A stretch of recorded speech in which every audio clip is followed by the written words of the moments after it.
What's up everyone, it's Vixen here with a Path of Exile build guide for the Tectonic Slam Chieftain. Quick little TLDR before we get into the build, I have cleared Shaper and Elder and Awaken to level 6 and I'm swiftly moving into Awaken to level 8 with this guy. I'm very comfortable farming juiced up T16s and Guardians, no problem. Got 2.8 million Shaper DPS, 5,000 life, 7 endurance charges, 6% life regen, and a ton of life leech.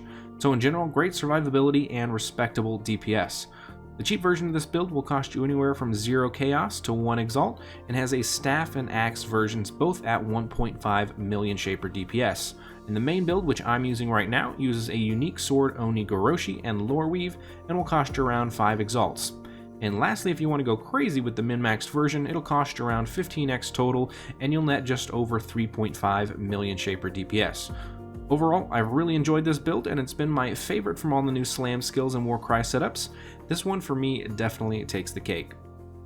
Alright, with that being said, on the left side of the screen here, you'll see some timestamps that will also be in the video's description in case you'll want to skip around to the sections you need. We'll start off by going over the gym setup and playstyle while I show some gameplay footage so y'all can kind of get an idea of what the build looks like in the endgame. We'll then go over the path of building skill tree, where I'll just go over the highlights really and keep it brief. I like making my guides a bit shorter than most because I feel the experienced players out there just kind of want to see what it looks like in action, get that POB link, and then roll with it. And for the newer players, some of those 30-minute build guides can kind of get a bit overwhelming sometimes, I feel. So I'll give you everything you need to get going, but I'll keep it brief and to the point. After that, we'll go over the gear that you need, and then lastly, my conclusions for the build and where I see it going from here. Okay, so let's jump into the gem setups you'll need for this build. First, of course, is Tectonic Slam, and your 4-link will be Tectonic Slam, Melee Fizz, Elemental Damage with Attacks, and Pulverize. The 5-link adds Fortify, and the 6th link adds Inspiration. On your other 6-socket item, you'll have your Ancestral Warchief Totem for extra DPS, which is actually 1.3 million DPS itself. For your 4-link, you'll have Ancestral Warchief, Melee Fizz, Weapon Elemental Damage with Attacks, and Concentrated Effect. The 5th link will add Pulverize, and the 6th link adds Culling Strike to help you with those bosses. For buffs, you'll have Herald of Ash, Herald of Purity, Precision, and Blood and Sand in Blood Stance. You'll be running a Cast When Damage Taken setup with Cast When Damage Taken, Immortal Call, Enfeeble, and Stone Golem. The last 4-link you'll have will be Dash as your movement skill, Second Wind, Blood Rage, and Enduring Cry, which, pro tip, can be put on your left click button so when you walk around it automatically casts for free, and you'll actually never have to think about it. Alright, so with the gym setup out of the way, let's move into the passive, skill tree, and ascendancy section.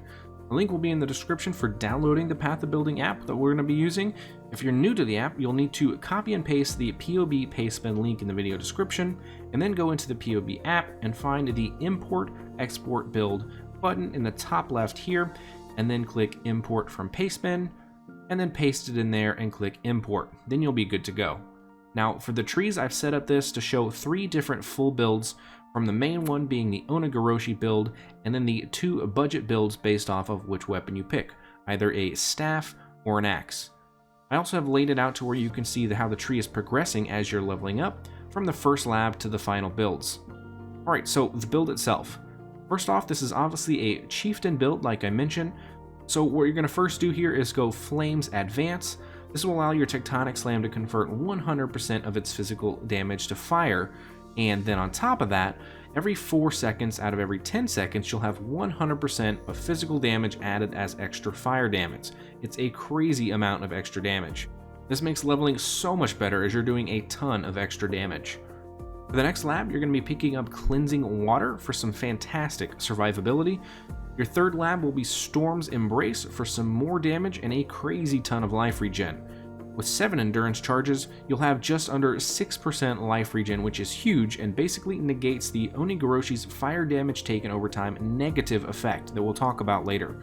For your final Uber lab, you're going to take Death's Fury for some nice life leech and a ton of damage by covering enemies in ash, which basically makes them take 20% more fire damage.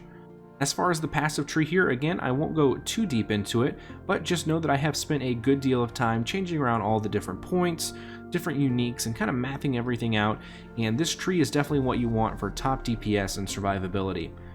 Anyways, some of the key points here are we're going for sword nodes, crit nodes, and elemental damage and penetration nodes. And of course, we're going to be picking up all the endurance charges and all the life nodes that we can. And lastly, we'll get Call to Arms for the instant enduring cry, that again we'll put on our left click. Having it be instantly cast is essentially making sure that you're always full endurance charges, and every 5 seconds you'll be getting a massive free heal. Alright, next let's go over the gear. So for this version of the build, to get max DPS you want to pick up an Oni Goroshi. It's fast, it has great crit chance, and most importantly it gives you a buff when you ignite an enemy called Her Embrace, which is the main reason that you're going to be wanting to get this weapon. It gives you the following buffs when active: cannot be stunned, 123% more damage as fire damage, unaffected by burning ground, immune to freeze, chill, and ignite, and lastly 20% increased attack, cast, and move speed. Basically a crazy damage boost. The only issue with this sword is that while the buff is active, you take a ton of fire damage per second.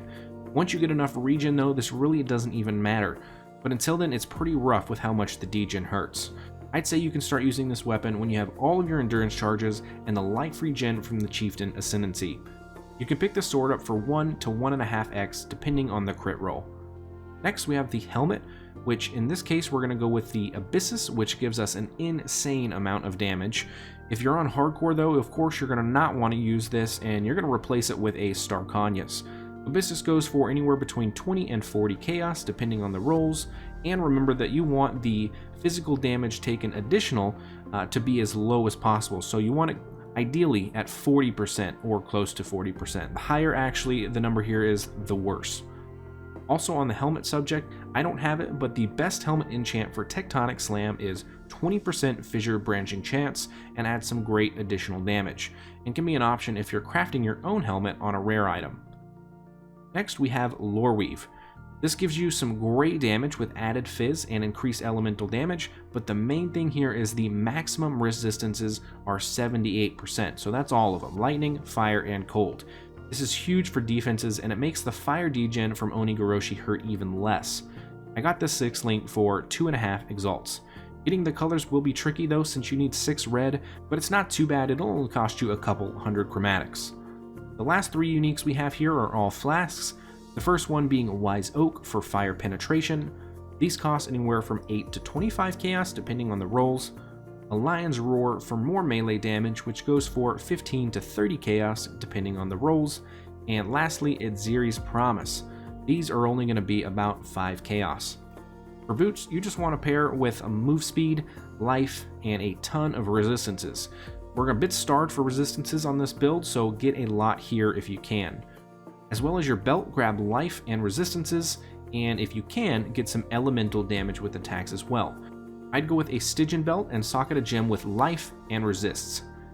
For rings, you want one of them to curse enemies with Assassin's Mark on hit. The other rolls don't matter on that, so just get one that you can afford. These start at 50C for just that one affix. Your second ring, you want life and resists and added physical damage, and ideally you also want weapon elemental damage, but that gets a bit pricey, so just kind of get what you can afford here. For amulet, you want to fill out some of your stat requirements, so get int as you need it. From there, I'd suggest going for life, and then for the affix, X% physical damage as extra fire damage. This is a huge DPS increase. I also got crit multi on mine. These can be as cheap or expensive as you want depending on the rolls. As far as gloves, you want life, attack speed, and physical damage, and resists if you can as well. Lastly, I have a diamond flask with increased crit chance crafted on it. These start at 15 chaos and could go up to an exalt depending on how high the crit chance is, but honestly you don't need it that high, just get a cheap or mid-level one and you're fine. And then lastly, just a life flask with bleed immunity. As far as jewels, nothing too special here, you can just look for some jewels with the following mods. Crit multi of any kind, just make sure that you remember that your weapon, the Oni Goroshi, is not a two-hander, it's actually a one-hander, so kind of weird, so don't get the two-handed crit multis. Physical damage bonus, and I'd personally suggest filling out some resist here as well. Okay, with gear out of the way, that's pretty much it. Overall, I've really enjoyed this build so far, and like I said, I've cleared pretty much all the content with it so far. I think the best feature is that it's just so versatile, having fantastic map clearing and decent boss killing as well. I do hope this guide helped y'all out and y'all are able to find some success with a Tectonic Slam character if you do choose to go with one. If anyone else is playing a Tectonic Slam build and is doing it in a different way, and you're really liking it, let me know in the comments and I'll take a look at it and see if I like it too. If you did enjoy this guide, do consider subscribing for more PoE guides like this one, and keep an eye out for my future guides. I plan on making mini build guides this league. So also let me know in the comments what kind of builds y'all would like to see next. Thanks everyone, and I will see y'all in the next one.